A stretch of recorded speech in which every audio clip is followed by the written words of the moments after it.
2011 Prius will not start and run on its own. We've got codes stored. Intake system has been opened up, and you can see we've got a large puddle of very liquidy stuff in here. It will light if we hold a match to it. Go ahead and grab me a little sample just because.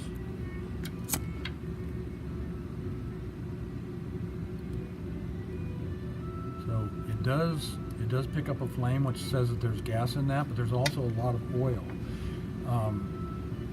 The crankcase is not over full, it's acceptable, it's clean. There's a technical service bulletin that part of the vapor system needs to be replaced. It is not a recall, but we've got an engine that doesn't want to start and it is grossly flooded.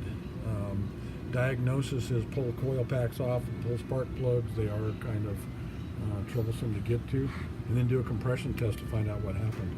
Owner says that this vehicle was running good until the event, and the event was all lights came on, triangle of death, check engine light, and now it won't start and run on its own. It's got 109,000 miles on it. Very interesting problem here. Needs further diagnosis. We don't know exactly what's occurred, but intake manifold full of residue, full of liquid. When this car does start and run, it smokes profusely. I did not take a video of that, but I've got a picture of the amount of smoke that came out the tailpipe when we did finally get it started, but it won't stay running on its own.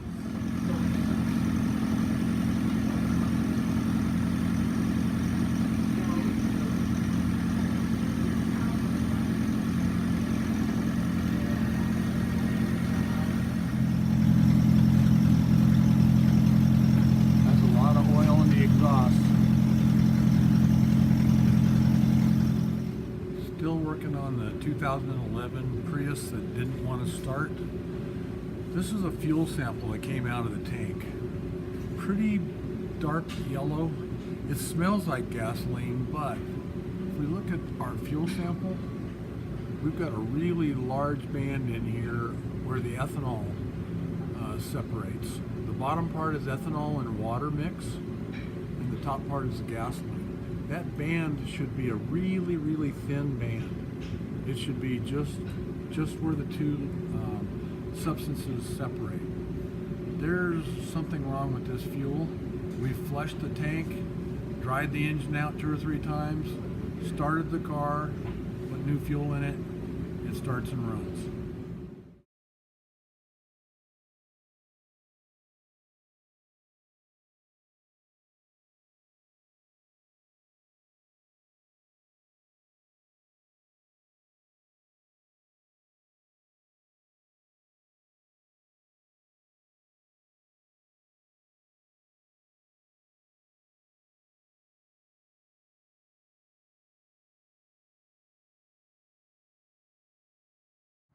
This is the 2011 Prius hybrid that came in not running, smoking profusely when we could get it to run.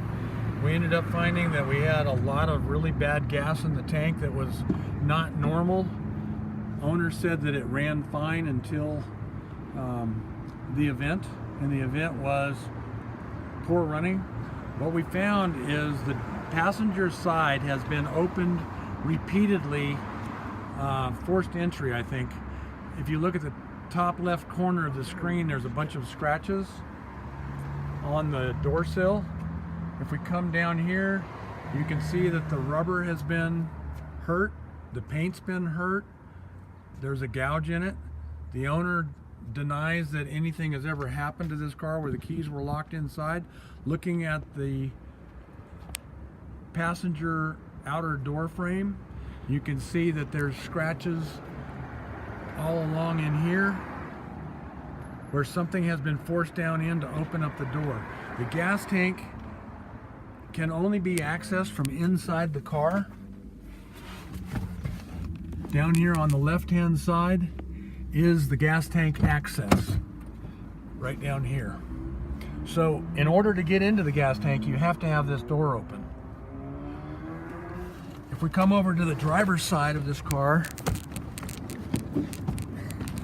gracefully, there are no scratches in the door frame. There's nothing wrong with the door frame at all. This side has never been entered. There's no scratches on the door itself. So we're calling this a vandalism. We think that this car was vandalized by somebody that was not supposed to have access to the car, and they put something that was not burnable in the gas tank, maybe motor oil. We really don't know. That's what I'm assuming. I'm going to do a hydrometer test on the fuel and we'll find out what it weighs. But the gas that was in this tank would not burn. And this car was towed in with a no start and profuse smoking if we were able to get it started. So we have a problem that is very unusual. But again, we think this is vandalism on the right side of the car. Forced entry through the right side door. 2011 Prius with no start condition. This is the barrel of fuel that came out of the tank. This is the fuel that wouldn't allow the car to run.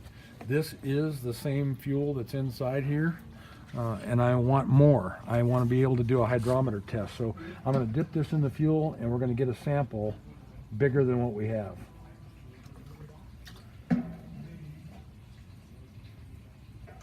Okay, so there's our fuel. The color has still stayed the same. Kind of a bright yellow, pretty yellow.